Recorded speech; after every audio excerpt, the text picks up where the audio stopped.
Today's story is about a woman who chose love over tradition, only to be betrayed by the very family she married into. She had a love marriage, but her controlling mother-in-law and jealous sister-in-law couldn't accept her. At a Thanksgiving gathering, they set a cruel trap and falsely accused her of stealing. Her husband believed them without hesitation and shoved her out of the house in front of everyone. But what they didn't expect was this. Just days later, she returned with a shocking surprise that left her mother-in-law and sister-in-law speechless and forced the same husband who abandoned her to fall at her feet, begging for forgiveness. To understand what truly unfolded, let's hear from Skylar in her own voice. My name is Skylar, and if there's one thing I've learned as a forensic accountant, it's that numbers never lie. But people? People lie for sport. I spent 3 years of my life trying to calculate a way into the hearts of Eleanor and Brittany, my mother-in-law and sister-in-law. I thought if I just balanced the books of their crumbling lives, they'd finally see me as more than just the middle-class girl who stole their precious Ethan. When Ethan's father passed away, he didn't just leave behind a legacy. He left behind a massive, rotting debt wrapped in a luxury estate. Eleanor was living in a fantasy world, spending $5,000 a month on designer bags and vintage wine, while the roof of the family mansion was literally leaking onto the mahogany floors. Then there was Brittany, a 30-year-old influencer with 10,000 fake followers and $50,000 in real credit card debt. I loved Ethan. I really did. He was the kind of man who would hold the door for you but couldn't stand up to his mother if his life depended on it. So I stepped in. I didn't just play the role of the dutiful wife, I played the role of the savior. I took $65,000, every single penny of the inheritance my own grandmother left me, and I poured it into that house. I fixed the roof, I settled Brittany's most aggressive debt collectors, and I managed the family trust for free. I was working 60 hours a week at the firm, coming home to cook dinner and then staying up until 2 a.m. fixing their mess. I was the ATM with a smile. I remember one night I walked past Eleanor's bedroom and heard her whispering to Brittany. She said, "It's a shame Ethan didn't marry someone with a real pedigree, but at least this one is useful for the chores." Brittany just giggled and replied, "Don't worry, Mom. Once the house is fully renovated and the debts are clear, we'll find a reason to swap her out for an upgrade." I stood in the hallway, my heart hammering against my ribs, but I convinced myself I was overreacting. I told myself that once they realized I was the only thing keeping them afloat, they'd change. I was wrong. In their world, kindness isn't a virtue, it's a target. Thanksgiving was supposed to be the peace treaty. After 3 years of being their personal bank and house manager, Eleanor had actually invited my parents to the mansion for the first time. I spent 2 days prepping a 20-pound turkey, homemade cranberry sauce, and 4 different types of pie. I wanted it to be perfect. I wanted my parents to see that the family I'd married into finally appreciated me. There were 20 people at the table, Ethan's aunts, uncles, and wealthy family friends. The atmosphere was thick with the scent of rosemary and expensive perfume. We were halfway through the main course when the music suddenly stopped. Eleanor's hand flew to her throat, her face turning a ghastly shade of pale.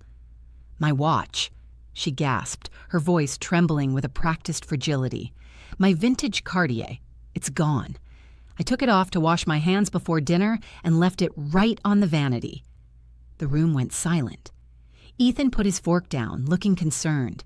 "Mom, maybe you just misplaced it. We'll look after dinner." "No." Brittany jumped in, her eyes gleaming with a strange, predatory light. "I saw someone hovering near your bedroom, Mom, right before we sat down." She turned her head slowly, fixing her gaze directly on me. "Skylar, didn't you go upstairs to check on the puppy about 20 minutes ago?"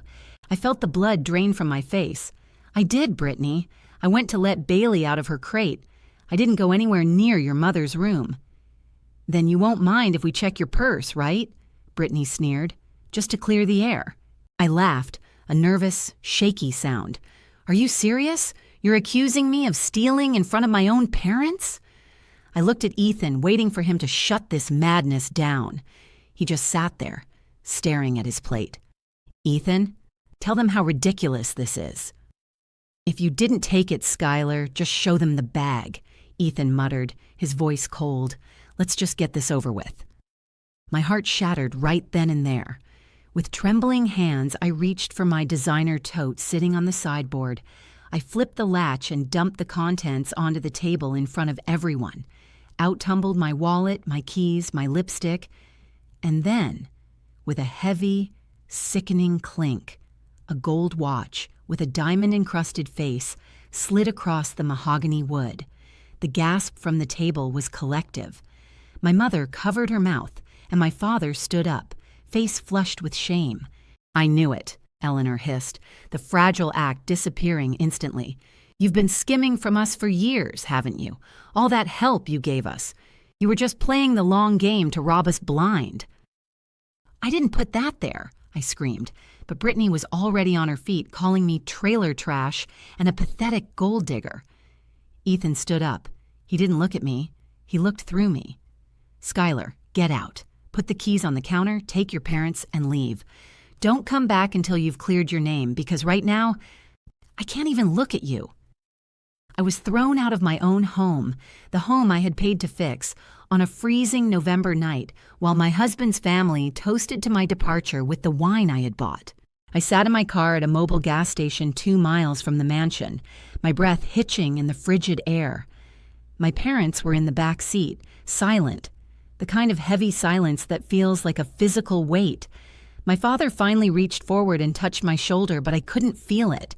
I was numb. I kept replaying the image of that watch sliding across the table. It was a setup so clumsy, so cliché, and yet it had worked perfectly because Ethan wanted to believe them. Then a notification popped up on my phone. "Motion detected in living room." My heart stopped. A few weeks ago, I had hidden a small, discreet 4K camera, a puppy cam, inside a hollowed-out book on the bookshelf. I'd told Ethan it was to monitor our new golden retriever, Bailey, when we were at work. I opened the app, my fingers shaking so hard I almost dropped the phone. I didn't go to the live feed. I went to the History tab and scrolled back to 4 p.m., right when I was in the kitchen basting that damn turkey. There they were. Eleanor and Brittany walked into the frame, laughing. Eleanor wasn't pale. She was grinning. I watched in high definition as Brittany pulled the Cartier watch from her own pocket and slid it into my tote bag. "This is almost too easy," Brittany's voice came through the speaker, crystal clear. Eleanor leaned in, smoothing her hair. "Once she's gone, Ethan will have no choice but to let me handle the trust again. We'll be back in the black by Christmas, and that little accountant won't be here to audit a single cent." I didn't cry. The tears simply dried up, replaced by a cold, metallic surge of adrenaline. I wasn't just a victim anymore. I was a forensic accountant with the receipts of a lifetime. I looked at my reflection in the rearview mirror. The woman looking back wasn't the ATM with a smile. She was the woman who was about to dismantle their entire world. I spent the next 3 months in a cramped 1-bedroom apartment, living off caffeine and spite. I ghosted every single one of Ethan's texts. At first, they were angry. "How could you do this to my mother?" Then, they turned pathetic. "Just apologize, Skylar, and maybe we can move past this." He had no idea that while he was waiting for an apology, I was performing a surgical audit of the family trust. Being the person who set up their digital banking had its perks.